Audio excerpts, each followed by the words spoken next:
everyone, I'm Susanna from Halal Travel, and we are the largest travel and lifestyle platform for Muslims in Asia. So we've worked with hundreds of business owners in the food industry, ranging from FMCGs like Nestle, Sadia, to F&B brands like McDonald's and Delifrance, and we've seen how the industry has grown over the past few years. But for this year, what we've seen is that many businesses have been affected by the pandemic, and they are forced to think of different ways to expand to sustain themselves. And one of the ways that brands are considering is packaging their food into ready-to-eat meals. So that's what we see on the business end. And on the consumer end, what we've seen is that increasingly people are having less time to prepare their meals because of their hectic schedules, and there's a stronger demand for convenience.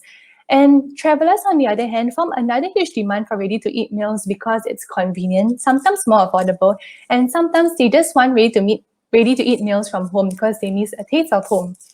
And what we have seen at HHRT is that Muslim consumers are one key market, as we need to find halal food when we travel, and this can be quite a challenge if you are visiting non-Muslim majority countries.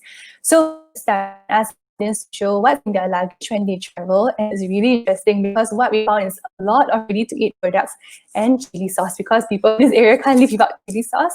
And what we saw is that in their luggage there's full of ready-to-eat products, including Maggi, chili sauce, and one of the brands that almost everyone has is Ibrahims. So today I'm really honored to have Dato Sri Ibrahim with me, who is the founder and also executive chairman of the Rina and Ibrahims Holdings Berhad. With more than 50 products across different categories like rice, sauces, dishes such as everyone's favorite beef rendang, Ibrahim specializes in ready-to-eat meals and products. So we're very excited to learn more about how Ibrahim has developed their global ready-to-eat strategy. So without further delay, let's welcome Dato Sri. Good morning. Hello, everyone. Hello. My name is Ibrahim. I was born in Penang, 1947. So I'm a Penangite. My background actually is a master's in food science and also a diploma in agriculture, and special interest basically in food, both as a hobby and also the serious aspects of it. And I was actually lecturing at the University Putra for 6 years, after which I left the university to join the private sector, which was a government integrated food company, FIMA Berhad, which has 30 over subsidiaries under it, and from the plantations that they have until supermarkets. So basically, it's farm to fork.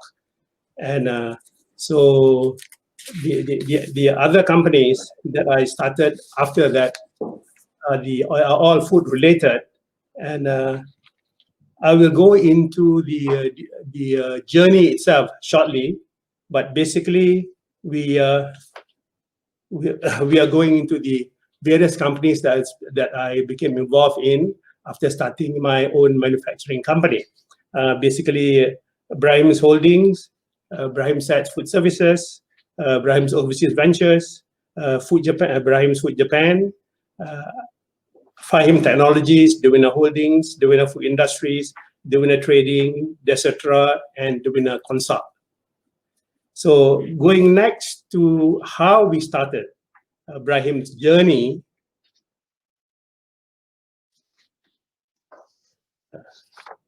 You're not keeping track of that. So anyway, in 1986, that was when I started the company.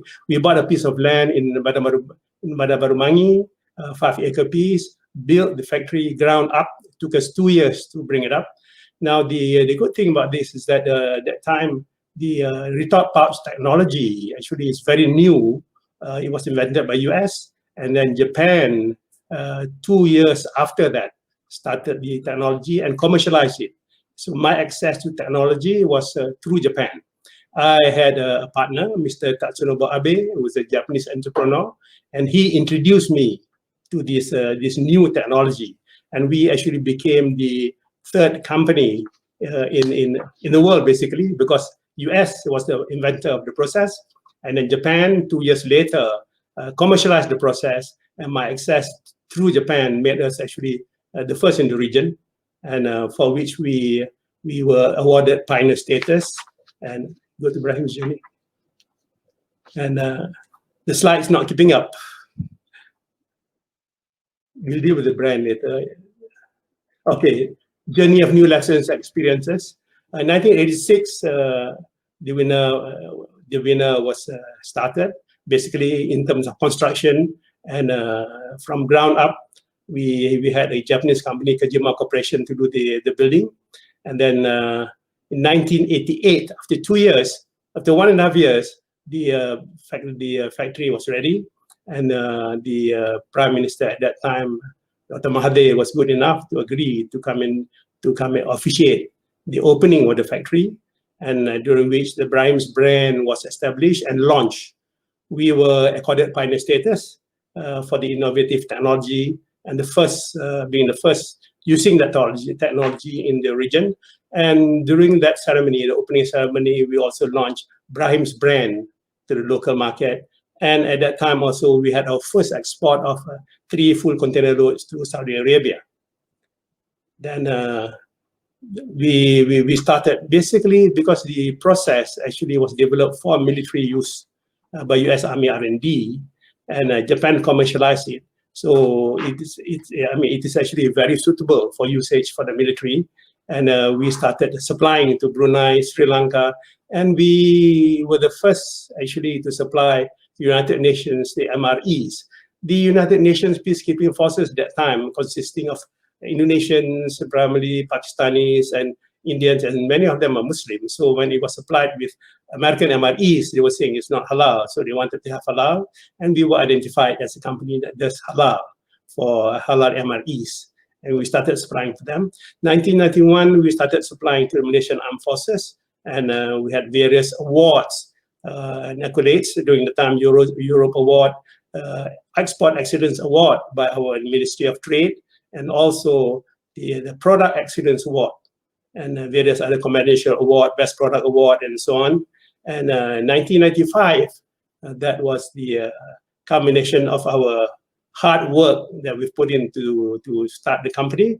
We were listed on the Kuala Lumpur Stock Exchange, and we became the only Bumiputera food manufacturing company on the exchange at that time.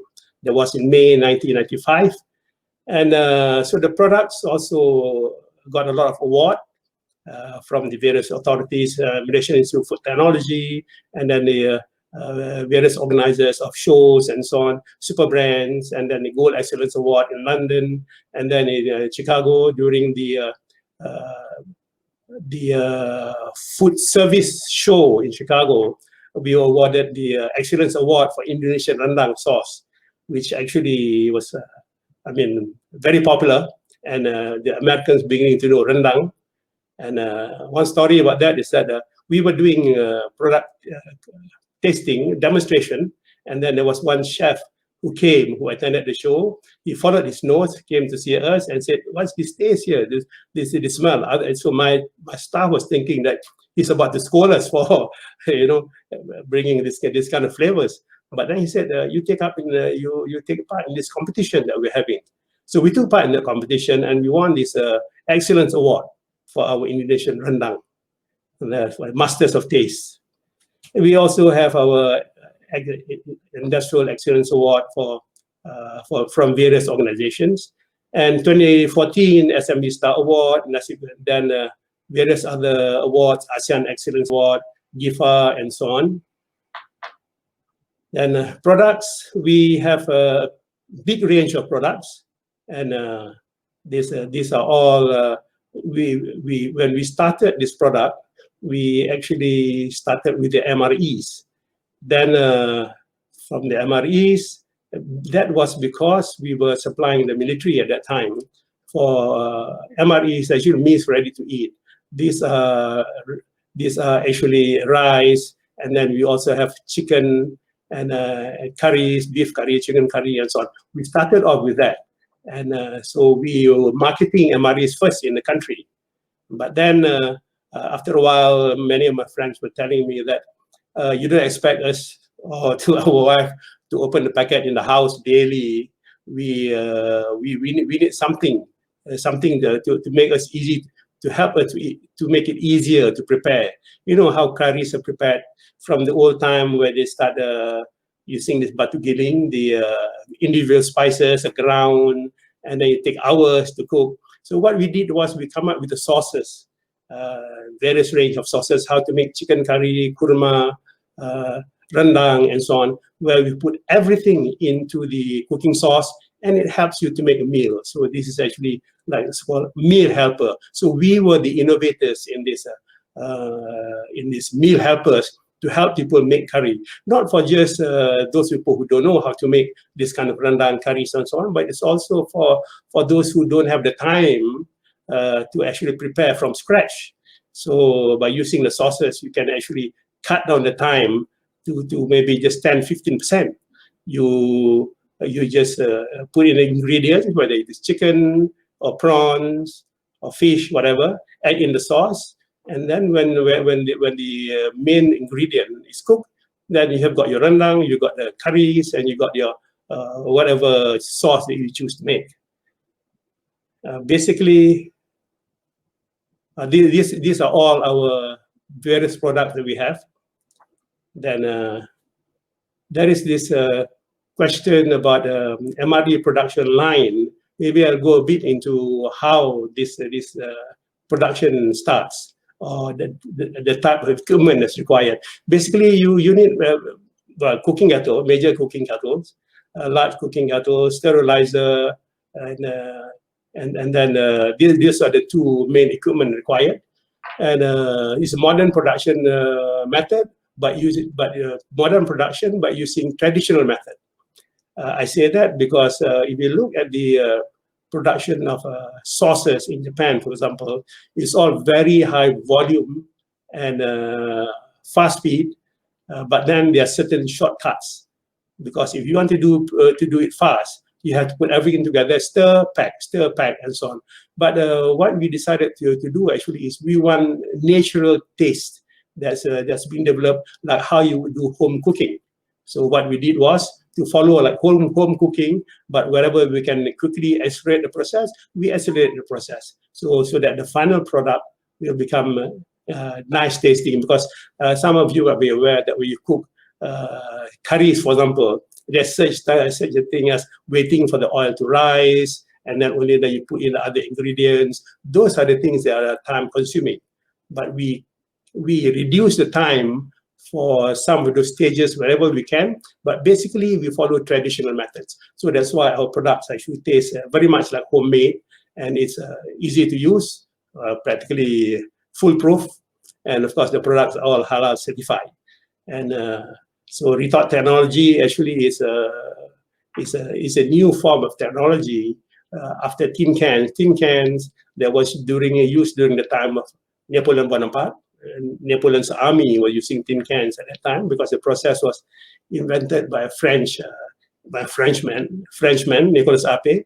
And this innovation here on the pouch is based on the same principles as the tin can.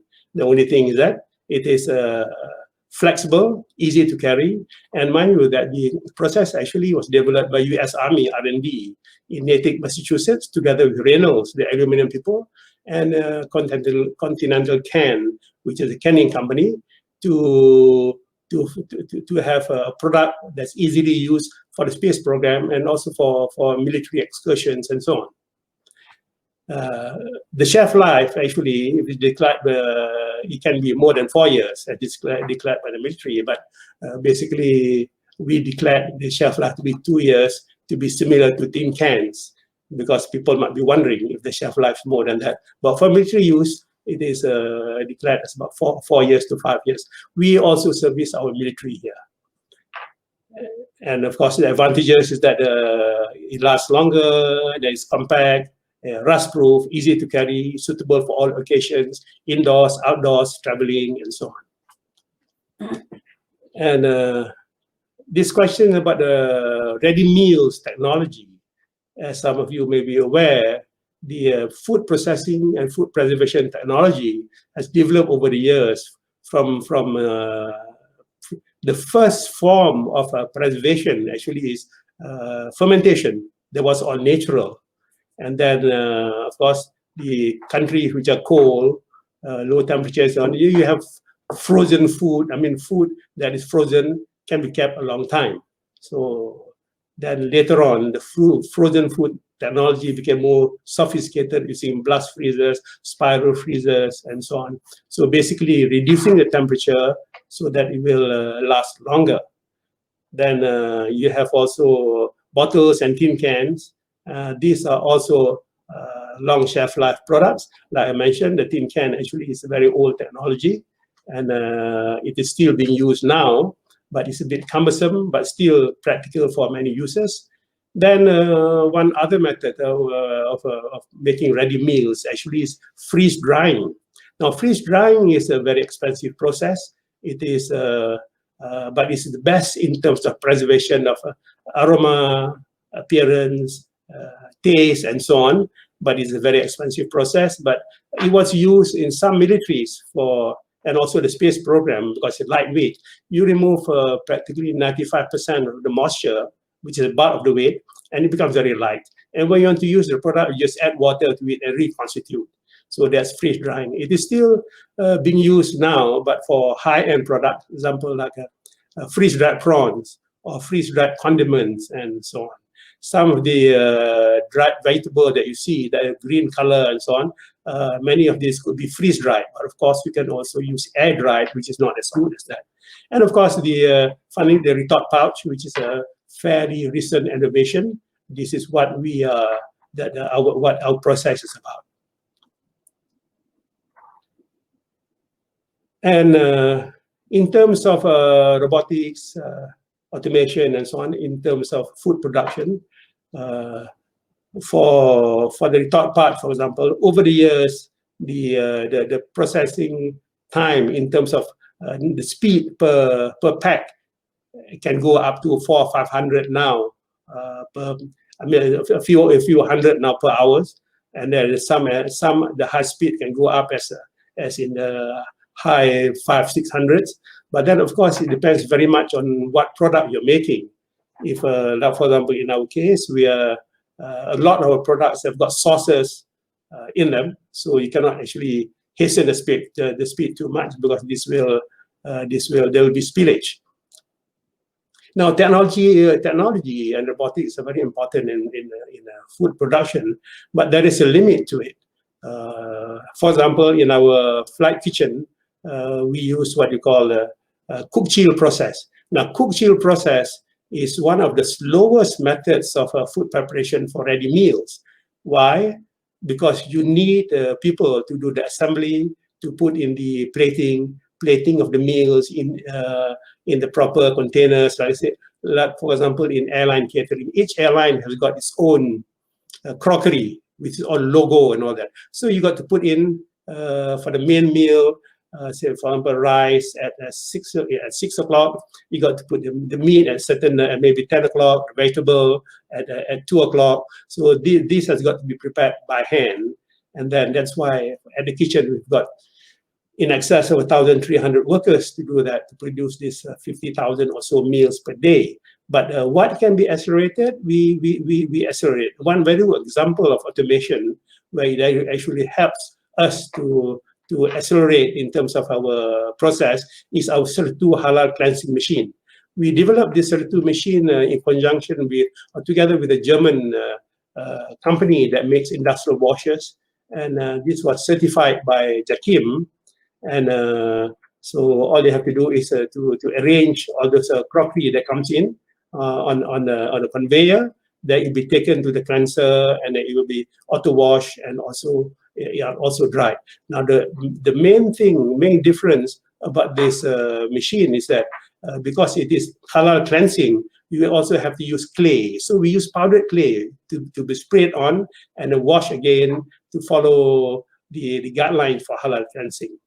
And we are one of the few companies that actually strictly follow halal cleansing for our airline meals. Because you remember, when airlines come in from British Airways, for example, they might be having bacon and eggs on their plates, and then after that, when they land in Kuala Lumpur, all the trays, all the crockery is taken out, goes to the kitchen, and it's got to be washed. So we have to take it through all this cleansing process before we reuse those plates. And we do about 500,000 pieces of crockery per day. Now, I've been asked about consumer behavior. I mean, the consumers now tend to be selective in their requirements. This has got a lot to do with the travel, and then especially students who used to study overseas. I have got students or other people who have been working in the government and also in the industry. When I see them, they say, "Oh, when I was studying in London, I was using your product." And I can imagine, because our product was in London, I think close to 30 years ago, and some of these people are back here working down here, and they've used our products before. But now the other things, in terms of the demand for flavors and so on, because they study overseas, when they come back here, they'll be looking at products or tastes that they're used to. They travel to Europe and to Italy and so on, having all those Italian dishes, and then to Spain. When they come back here, there is a demand for this kind of product. So local companies started coming up to cater to these requirements. And of course, these are all locally made, and of course, many of those are halal. Now, packaging has become a hot topic because with this so much concern about being biodegradable and all that. So most companies that uses packaging are trying to see how they can make the product more biodegradable. And with the COVID, as you all are aware, before COVID, travel was the in thing. It's become cheaper, more people travel, and tourism was booming.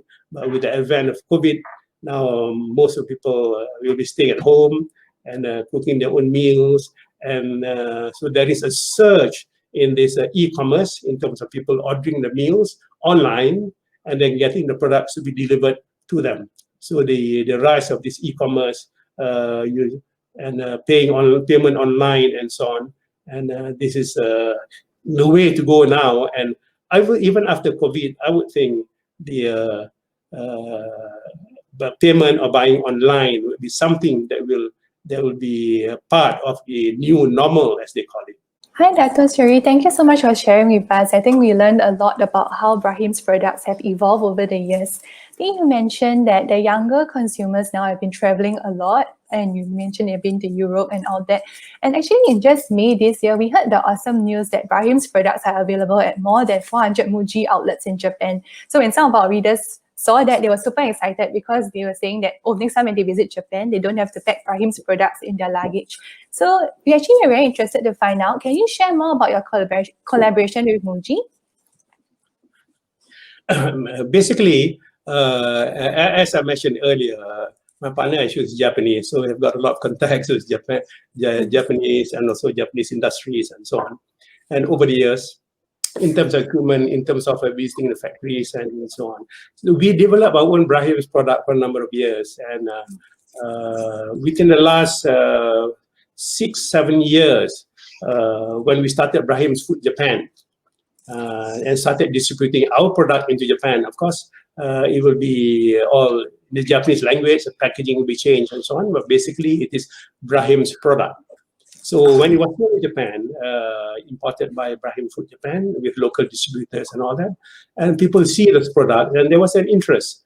And a few Japanese companies came to see us and asking whether we could do OEM products for them. And of course, I told them, yes, we can do OEM, provided you have the volume. Why this interest now within the last couple of years? I think this is because they want to have the product is halal. Everyone was gearing towards the Olympics. And as most people might know, about 30% or 25-30% of the participants are Muslim, and they will be looking for halal food.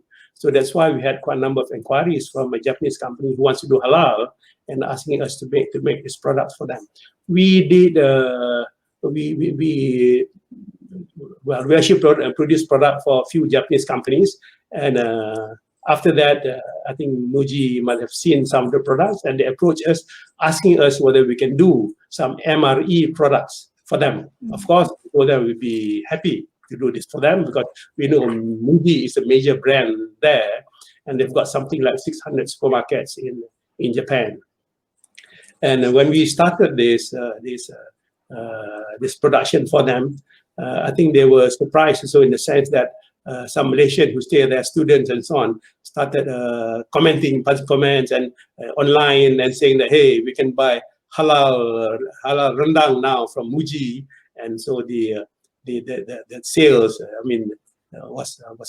I wouldn't say it took off, but very well. But then there was